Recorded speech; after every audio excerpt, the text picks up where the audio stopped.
말씀은요, 마태복음 5장입니다. 마태복음 5장 38절에서 48절 말씀 다 같이 보도록 하겠습니다. 마태복음 5장 38절에서 48절 말씀입니다. 제가 가지고 있는 성경 신약성경 6쪽쯤에 있습니다.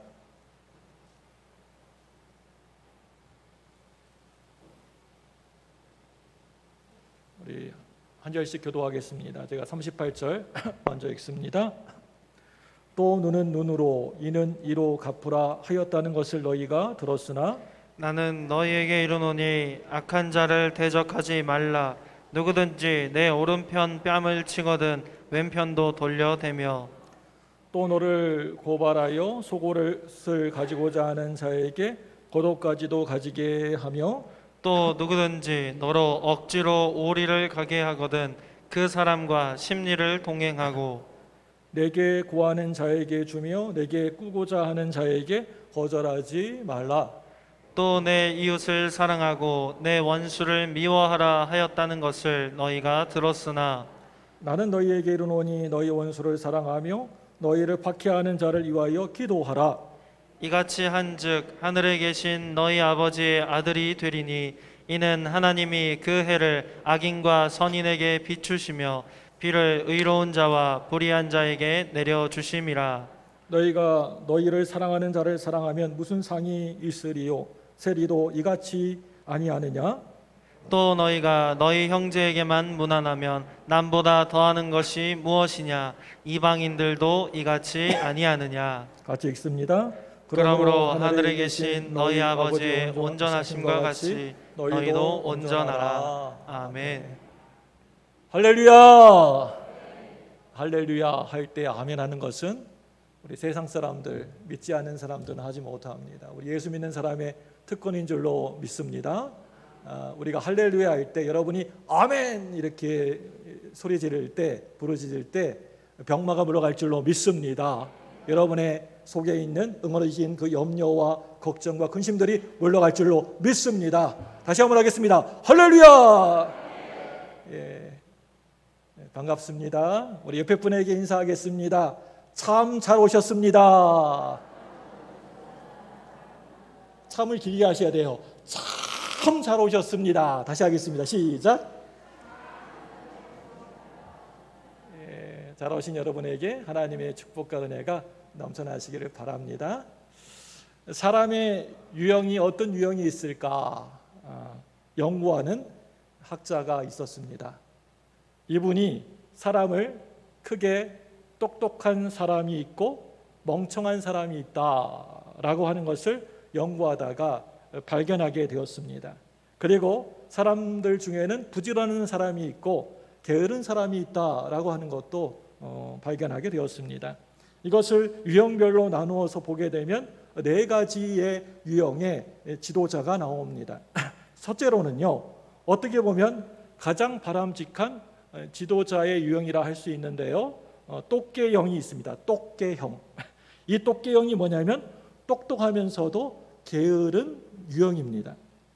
이 똑개형은 분명하게 능력이 있는 사람입니다. 그런데 자기 혼자서 그 모든 일들을 자기가 다 이루려고 하는 것이 아니고 곁에 있는, 옆에 있는 그런 다른 사람을 세워주면서 또 다른 사람을 도와주면서 함께 일을 할 줄 아는 유형의 지도자입니다. 두 번째로는요, 똑부형이 있습니다. 이게 똑부형이 뭐냐면요, 이런 사람의 유형은 똑똑한 데다가 그리고 거기에다가 부지런하기까지 한 형을 말합니다. 이 유형의 사람들은 다른 사람들이 일하는 거 보면 별로 마음에 들지가 않습니다. 왜 저렇게 일을 할까?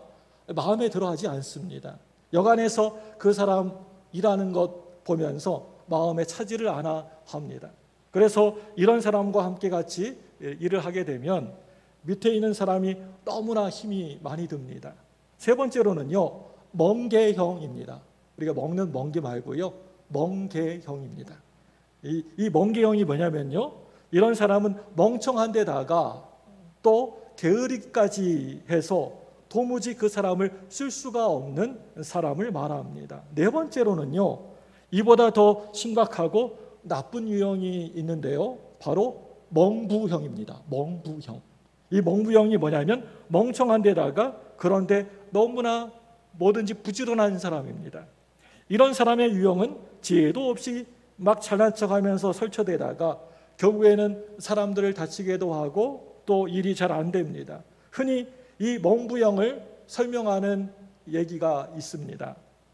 원숭이 한 마리가 강가를 지나가다가 물고기들이 헤엄을 치면서 놀고 있는데 물고기가 물에 빠져서 허우적허우적거리면서 죽어가는 걸로 보였던 모양입니다.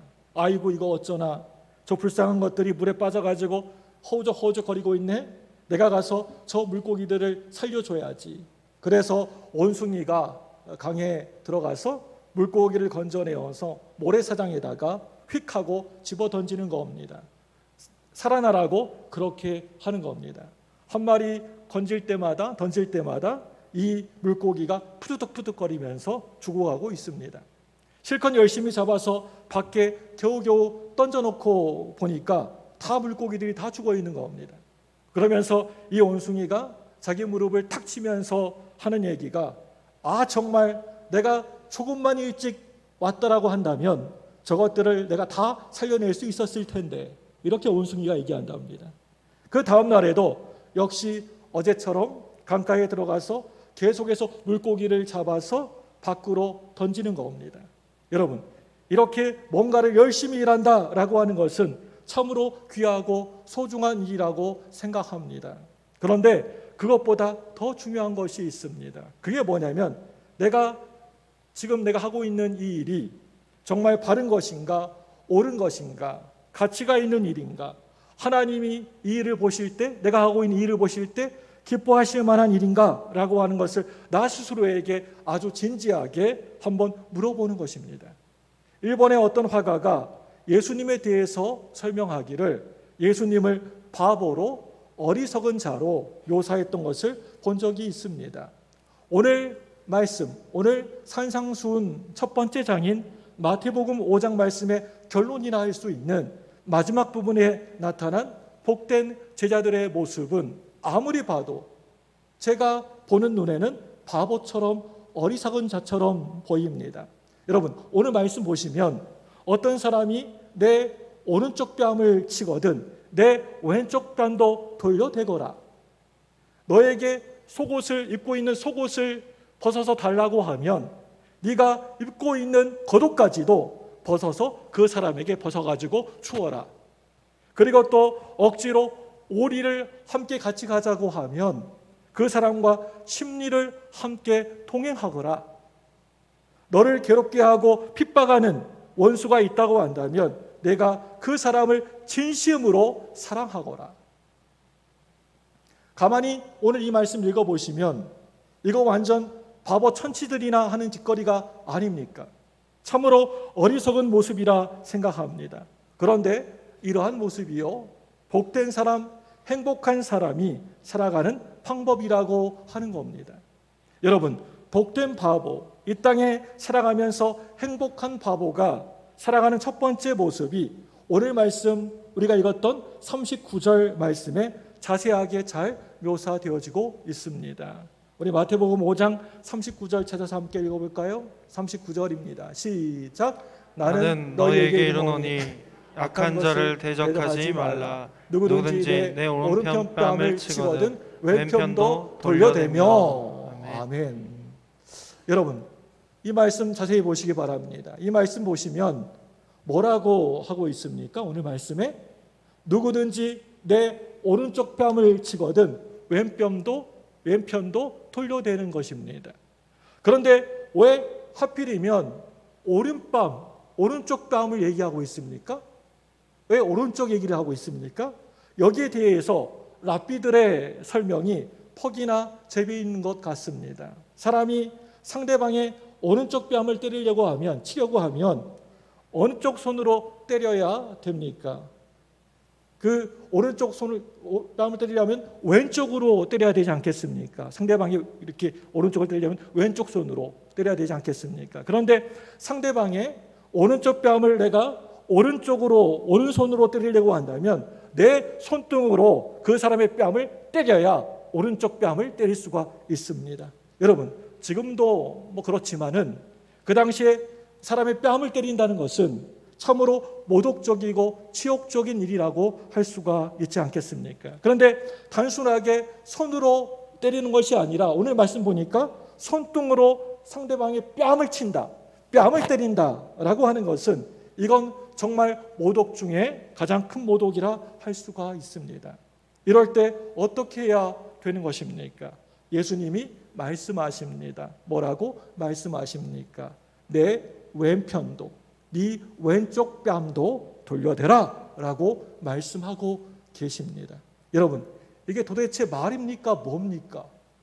사람이 할 수 있는 일입니까? 막 분이 나가지고 화가 나가지고 막 몇 배로 때릴 것 같은데 이쪽 맞고 이쪽을 돌려대라는 것입니다. 그런데 우리 예수님의 말씀은요, 열받지 말고 너 죄짓지 말고 그냥 손해보는 바보가 되어라 라고 하시는 겁니다. 관용과 온유 그리고 하나님의 사랑으로 그 사람을 대하는 복된 바보가 되어라 라고 하는 겁니다. 복된 바보, 행복한 바보로 살아가는 두 번째 모습이 오늘 읽었던 40절 말씀에 나오는 것을 볼 수가 있습니다. 우리 40절 같이 한번 읽어볼까요? 자세하게 나와 있습니다. 시작. 또 너를 고발하여 속옷을 가지고자 하는 자에게 겉옷까지도 가지게 하며. 아멘. 이건 더 이상 말도 안 되는 소리 같습니다. 아까 전에 그 이거보다 더 할 수가 없고 말도 안 되는 얘기를 하고 있는 것 같습니다. 여러분, 여기에서 너를 고발하여 라고 하는 말이 나오는데요, 이 말은 재판정에 고소를 당해가지고 모든 것을 다 빼앗기고 속옷 한 벌까지도 빼앗길 그런 비참한 상황에 빠진 상황을 말하고 있습니다. 이 말은요, 우리가 이제 어떤 어려운 일을 당하게 되어서 최소한의 권리마저도 다 빼앗길 위기 상황 가운데에서 내가 그런 일을 당할 때 어떻게 해야 되는가라고 하는 것입니다. 그 당시에 아주 가난한 유대인들에게 이 겉옷은 낮에는 입고 다니는 옷의 역할을 했습니다. 그리고 밤에는 덮고 자는 이불로 사용되어졌다라고 하는 것입니다. 그런데 예수님은 그것마저 손해를 보고 살아가는 복된 바보가 되어라 라고 말씀하고 있습니다. 그리고 복된 바보, 행복한 바보가 살아가는 세 번째 모습이 41절, 42절 말씀에 나오는 것을 보게 됩니다. 우리 41절과 42절 우리 같이 찾아서 한번 읽어보겠습니다. 시작. 또 누구든지 너로 억지로 오리를 가게 하거든 그 사람과 심리를 동행하고 내게 구하는 자에게 주며 내게 꾸고자 하는 자에게 거절하지 말라. 아멘. 네, 이렇게 말씀하고 있습니다. 여러분, 여기 41절 말씀을 보시면 억지로라고 하는 말을 여러분 자세히 보시기 바랍니다.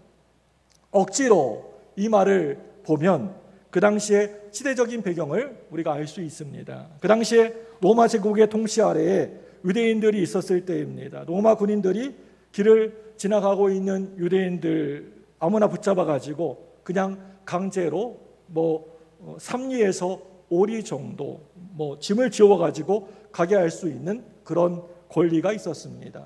우리 예수님 십자가 졌을 때 지나가는 구레네 사람 시몬에게 십자가를 지워진 것과 마찬가지입니다. 로마인들이 유대인들에게 그렇게 할 수 있는 권리가 그 당시에 있었습니다. 이 거리는요, 한 마을에서 다음 마을까지를 의미합니다. 우리가 세상을 살아가다가 다른 일도 아니고 꼭 이거만큼은, 이 일만큼은 내가 정말 하기 싫은 일인데도 불구하고 그 일을 해야 될 때가 있지 않습니까? 그때에도 기쁨으로 웃으면서 일할 수 있는 성품이 바로 예수님을 닮은 성품이라 할 수가 있습니다. 때로는 내 인격적인 결단이 없이 강제로 억지로 일을 해야 되고 또 빼앗길 때가 있다는 겁니다. 그때에도 너는 예수 믿는 사람답게 관용과 너그러움을 보여줄 수 있느냐라고 하는 것입니다. 네 자존심을 다 묻어두고 살아가는 복된 바보가 될 수 있겠느냐라고 우리에게 묻고 계시는 말씀입니다. 이제 복된 바보, 행복한 바보가 살아가는 마지막 네 번째 모습이 43절과 44절 말씀에 자세히 나와 있습니다. 우리 43절과 44절 같이 읽습니다. 시작. 또 내 이웃을 사랑하고 내 원수를 미워하라 하였다는 것을 너희가 들었으나 나는 너희에게 이르노니 너희 원수를 사랑하며 너희를 박해하는 자를 위하여 기도하라. 아멘. 아멘. 그런데 여러분, 구약 성경을 우리가 아무리 뒤적지적거리고 아무리 봐도 원수를 미워하라, 오늘 이 말씀에서 원수를 미워하라 라고 이렇게 미워하라 하였다는 그 말이 있는데, 구약 성경 어디를 봐도 원수를 미워해라, 원수를 핍박해라, 대적해라 라고 하는 말씀이 한 군데도 없습니다. 내 원수를 미워하라, 이 말은 바리새인들이 첨부한 말이었습니다. 이렇게 바리새인들의 가르침하고는 다르게 예수님은 원수를 미워하지 말라라고 하는 그 정도가 아니라, 우리 예수님은 아예 원수를 미워하지 않는 걸 뛰어넘어서 원수를 어떻게 하라고 하고 계십니까? 네 원수를 사랑하라 라고 말씀하십니다.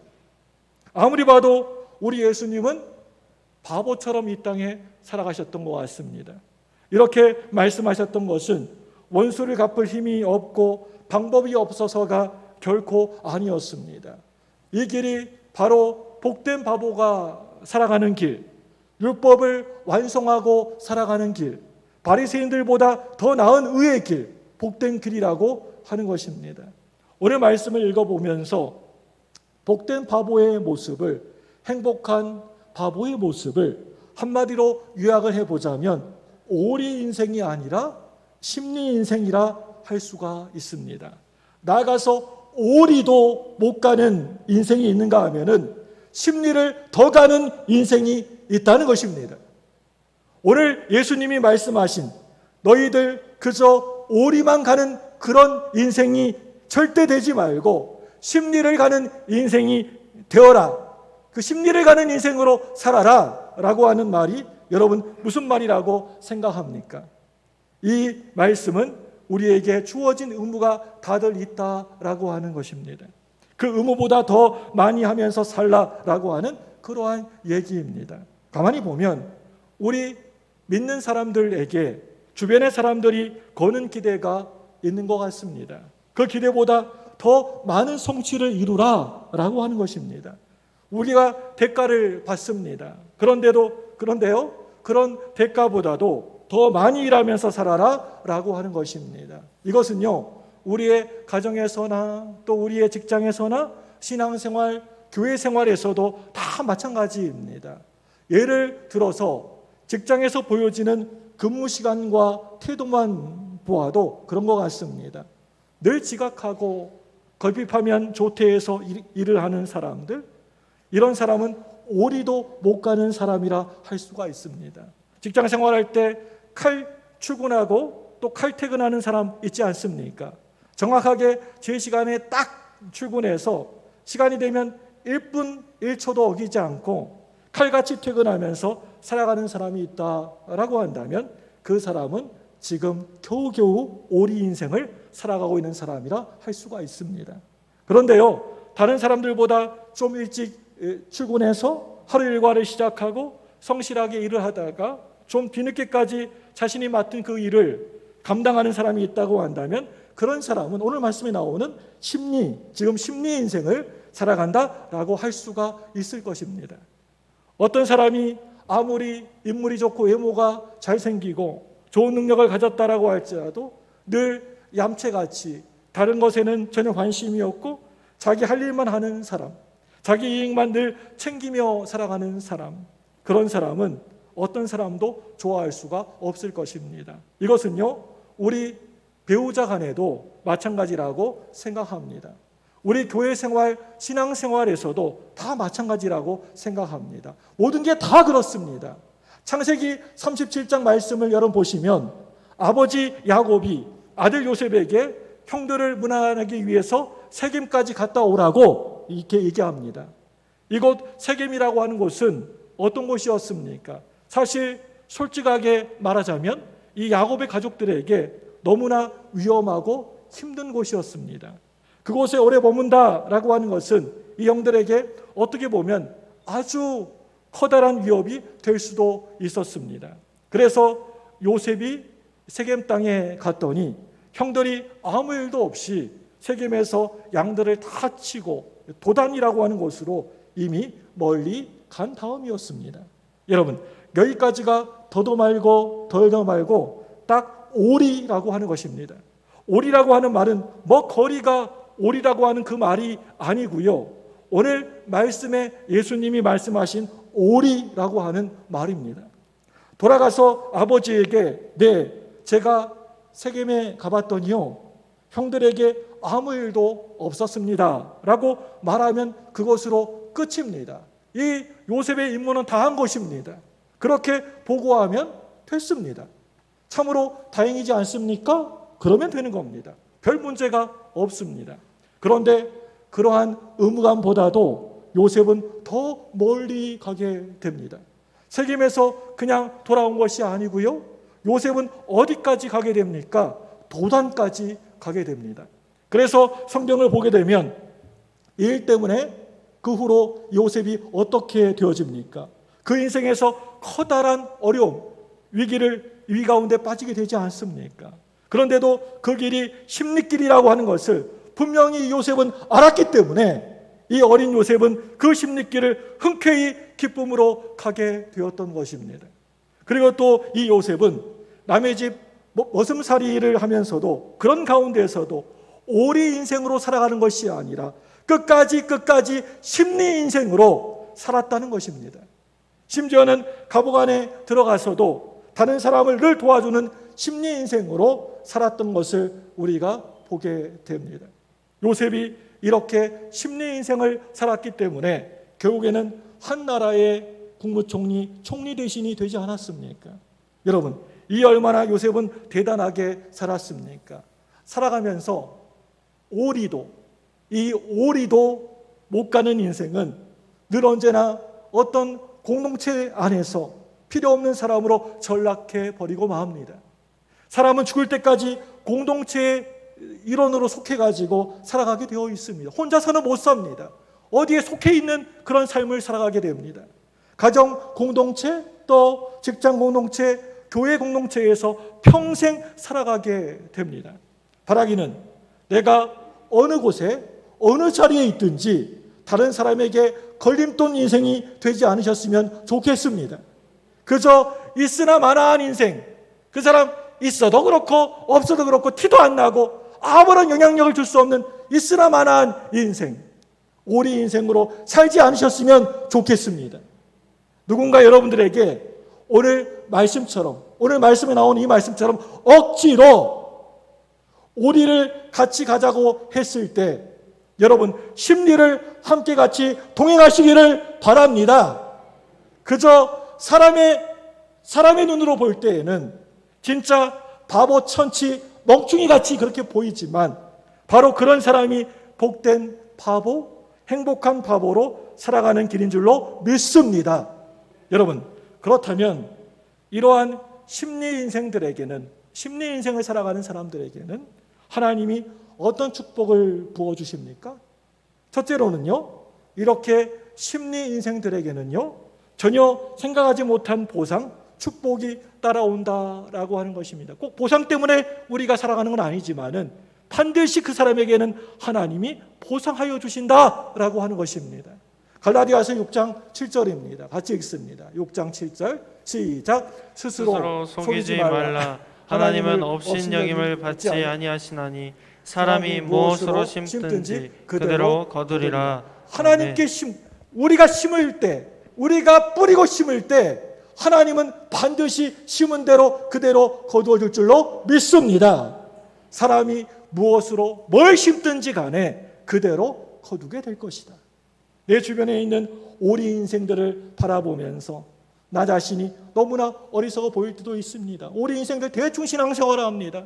날씨 구주고 또 놀러 갈 때 있으면 예배 시간에도 뼈 먹고 주일날에도 오리 인생들은 그렇게 놀러 다니고 또 신앙생활도 하고 세상에도 발 걸쳐놓고 대충 그렇게 신앙생활 대충 하며 사는 걸 오리 인생. 그 사람들 바라보면서 우리는 저 사람 야, 그 사람이 볼 때 좀 심리 인생 살아가는 사람 어리석고 바보 같다, 그렇게 보여질 수도 있습니다.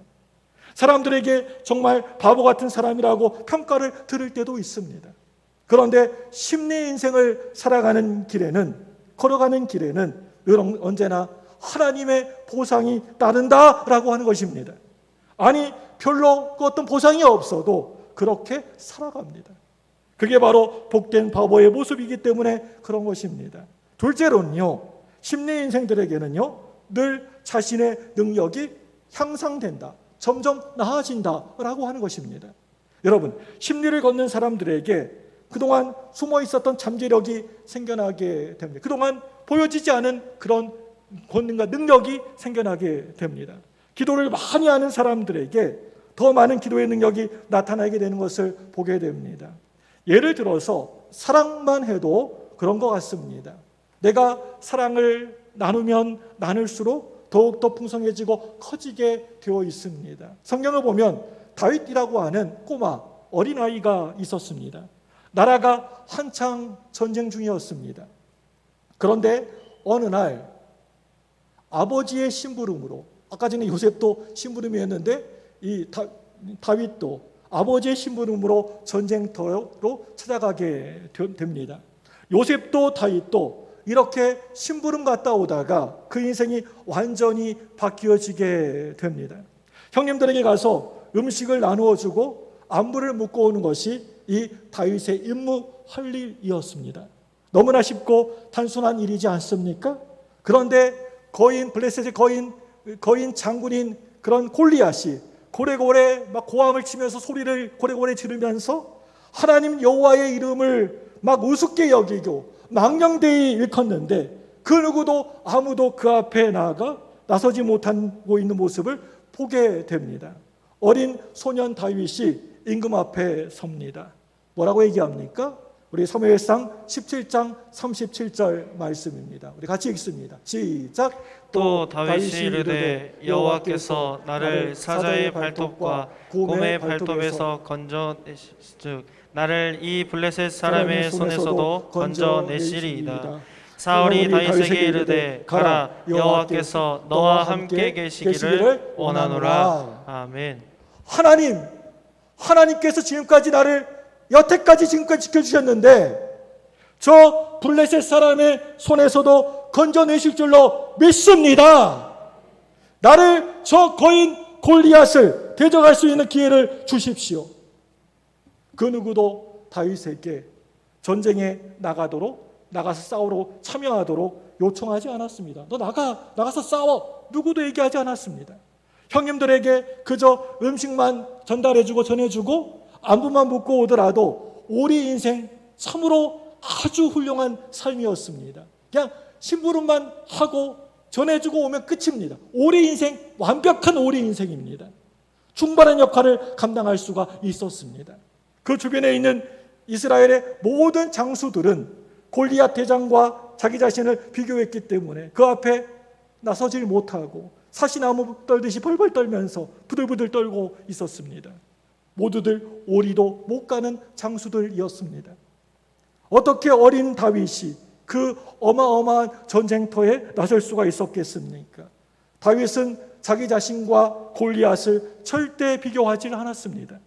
내 안에 계신 하나님, 전쟁에 능하신 여호와, 나와 늘 함께 하시는 하나님, 날 도와주시고 날 인도하시고 붙잡아 주시는 그 하나님, 그 하나님과 골리앗을 비교할 때 골리앗을 능히 이길 수가 있다.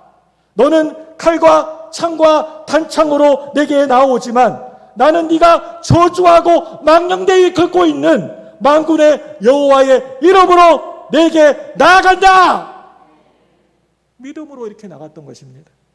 이렇게 어린 다윗은 거인 골리앗 앞으로 담대하게 나아갈 수 있게 된 것입니다.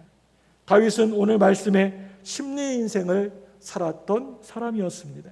여러분, 지는 것 같이 보여지지만은, 실패하는 것, 넘어지는 것처럼 보여지지만은 반드시 승리합니다.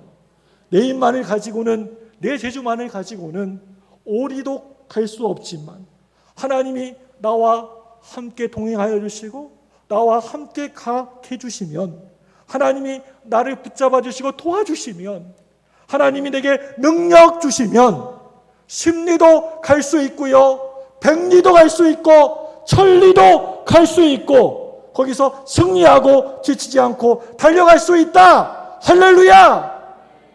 십리를 갔던 이 한 번의 사건으로 다윗은 자기 안에 계신 하나님의 성품, 하나님의 능력이 개발되어집니다. 하나님의 마음을 얻게 됩니다. 여호와가 다윗을 보니 내 마음에 합한 자라, 하나님이 말씀하셨습니다. 백성의 존경과 마음을 얻게 되었습니다. 용맹이 개발되어졌습니다. 믿음이 개발되어졌습니다. 향상되었습니다.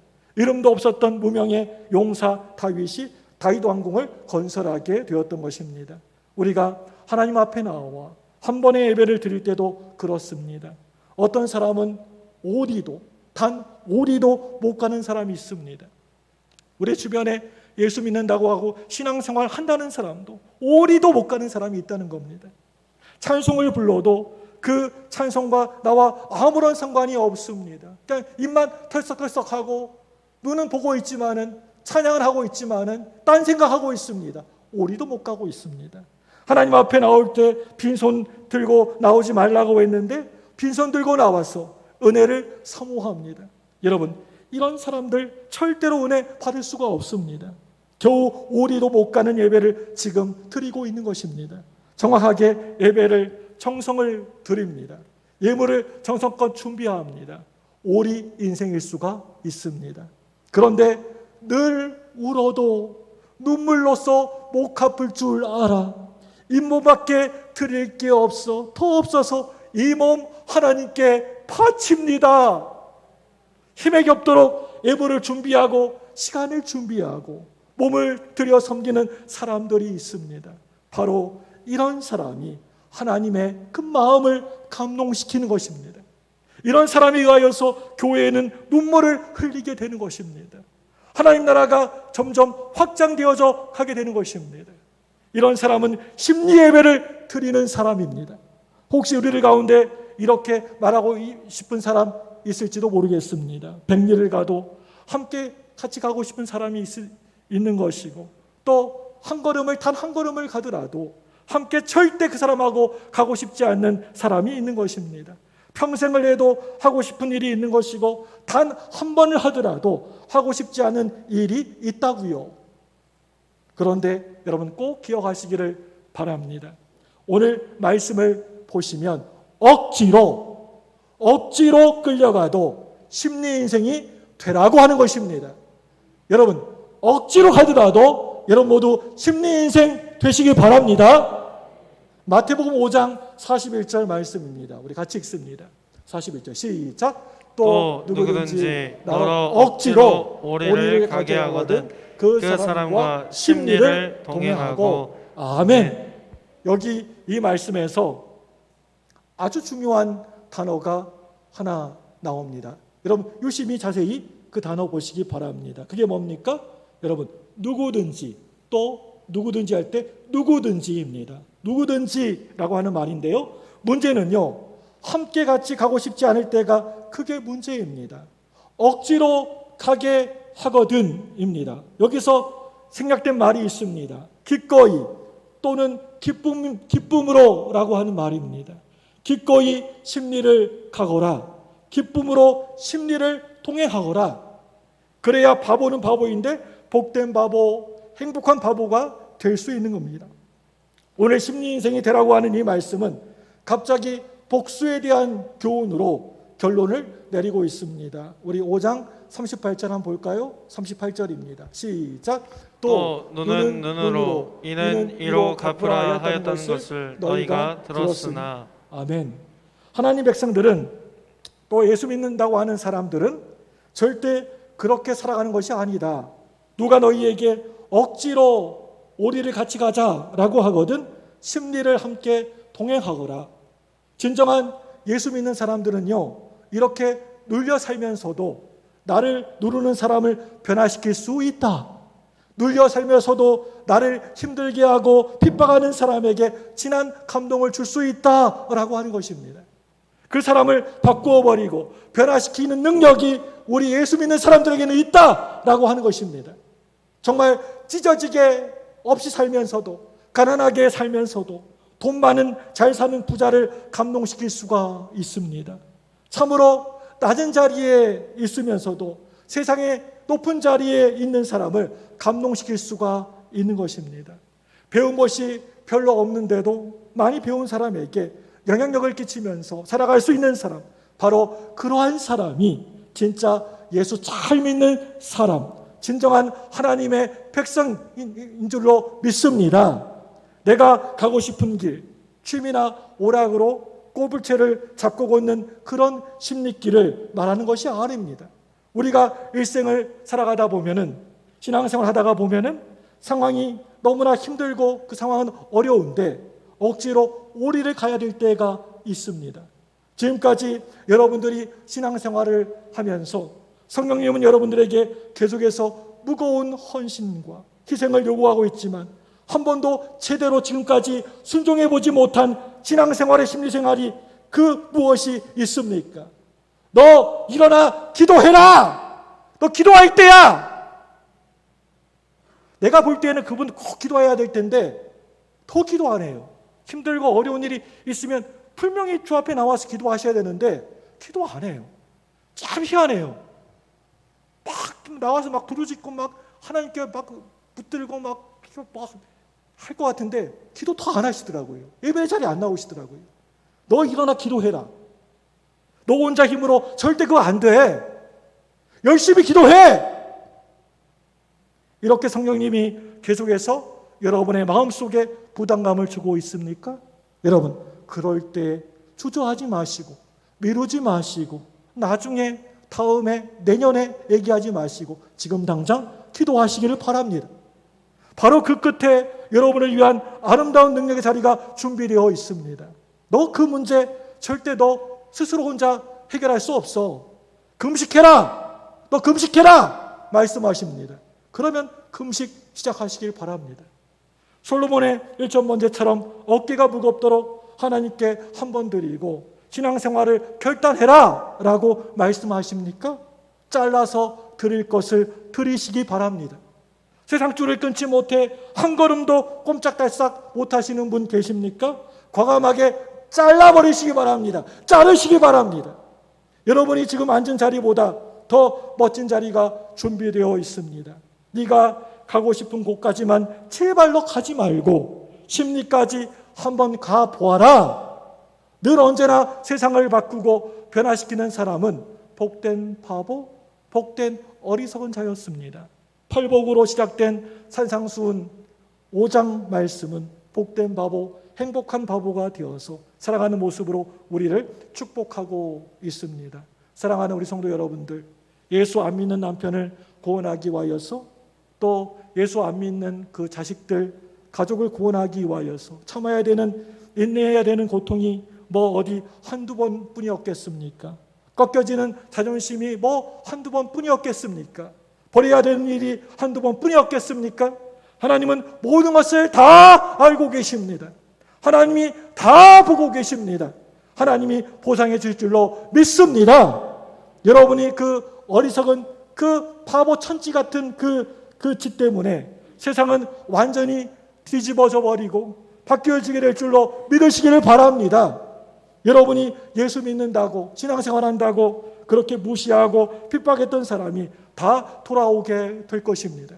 내가 짓밟히면서도 나를 짓밟는 그 사람에게 우리는 좋은 믿음의 영향을 끼칠 수가 있다는 것입니다.